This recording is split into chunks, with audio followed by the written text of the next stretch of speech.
So in 1889, there was a young and eager architect by the name of Daniel Burnham. Now, Daniel Burnham agreed to a massive undertaking for his day. You see, the United States government had decided to host a World's Fair in honor of Columbus' 400th year anniversary of discovering America. And a vote by Congress had determined Chicago, Burnham's home city, would be the location of the fair. And Burnham's architectural firm, Burnham and Root, was chosen to be the chief designer and constructor. However, at this time, Chicago was not a very hospitable place. Diseases ran rampant, the crime rate was through the roof, deadly accidents were a daily occurrence, the drinking water was contaminated, and a blanket of smoke enveloped the entire city. But these conditions, however, did not faze Burnham.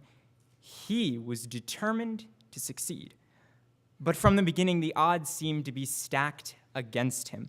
Months were wasted bickering about the exact location for the fair before construction finally was able to begin.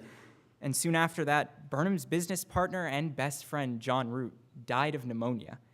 This death was a devastating blow, which almost caused Burnham to resign. But he persevered and was determined not to fail. Over the course of the next several months, everything seemed to go wrong. Workers were on numerous strikes, terrible storms tore down incomplete buildings, while fires ravaged others.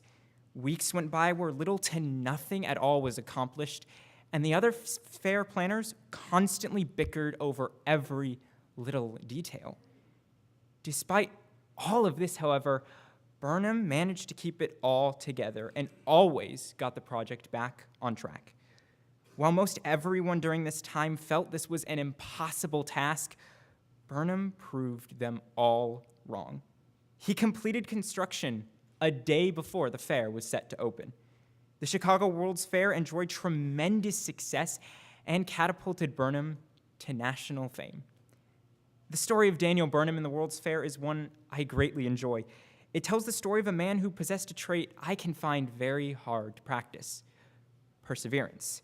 Despite seemingly everything that could going wrong, Burnham was determined not to fail, and he never gave up.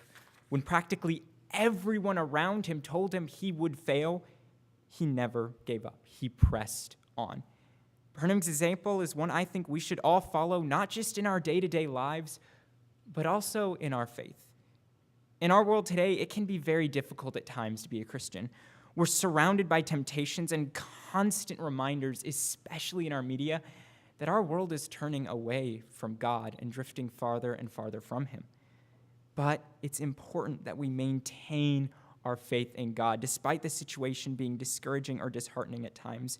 We must remember that God is in control. No matter how difficult things get, if we persevere, we can succeed, and God will reward us. One of the best examples from the Bible of a person who had great perseverance was Joseph. When Joseph's brothers sold him into slavery, instead of sulking or getting angry, he worked hard, and he became the overseer of his enslaver's house. And when he refused the temptations of Potiphar's wife, and when her lies got him thrown into prison, he still didn't sulk, and he didn't blame anything on God.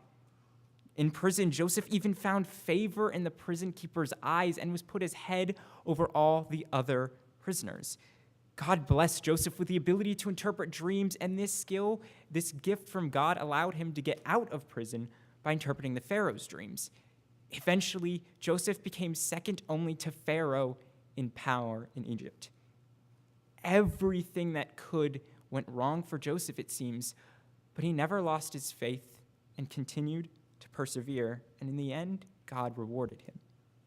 James chapter 1, verse 12 states, "Blessed is the man who perseveres under trial. For once he has been approved, he will receive the crown of life which the Lord has promised to those who love him." Life can be hard at times, and it takes perseverance. If you aren't following Jesus, but rather trying to make it without him and the hope he provides, or if you have been following him but need the prayers of the church, please feel free to come forward as we stand and sing.